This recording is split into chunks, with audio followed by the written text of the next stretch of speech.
আমাদের দাবি হচ্ছে কোটা সংস্কারের জন্য বলা হচ্ছে যেহেতু 5% কোটা রাখতে হবে, নাতি কোটাটা বাদ দিয়ে সন্তান কোটাটা রাখার কথা বলা হচ্ছে, আর বাকি যেই প্রতিবন্ধী কোটা আর উপজাতি কোটা সেই সমস্ত কোটাগুলো থাকবে।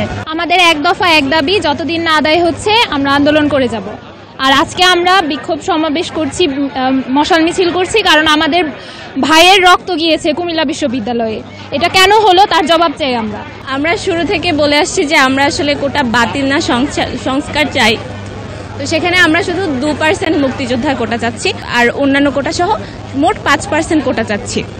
এবং আমার মনে হয় একজন সুস্থ স্বাভাবিক জ্ঞানসম্পন্ন মানুষ কখনোই এই 56% কোটার পক্ষে কথা বলবে না। গতকাল কুমিল্লা বিশ্ববিদ্যালয় সহ অনেকগুলো ইউনিভার্সিটি হয়েছে, সেখানে আমাদের অনেক ভাই বোন আহত হয়েছে।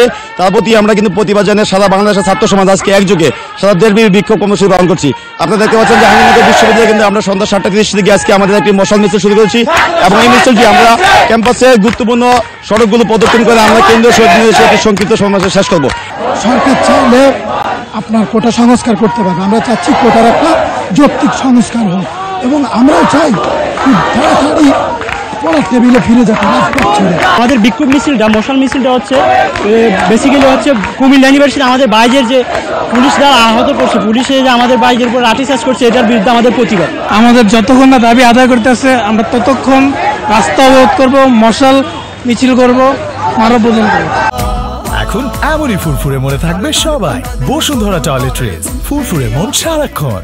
আমাদের দাবি হচ্ছে এক দফা এক দাবি, সেটা হচ্ছে প্রতিবন্ধী কোটা সহ যারা আদিবাসী আছে তারা সহ এবং মুক্তিযোদ্ধা কোটা সহ 5%-এর মধ্যে রাখতে হবে, এবং সংবিধানে একটি আইন পাস করতে হবে, এবং এটার একটা স্থায়ী সমাধান দিতে হবে। আমরা চাই আমাদের কোটার যাতে যৌক্তিক সংস্কার হয়। আমরা কোটার বিরুদ্ধে নয়, কিন্তু আমরা কোটার যৌক্তিক সংস্কার চাই, এটা আমাদের দাবি।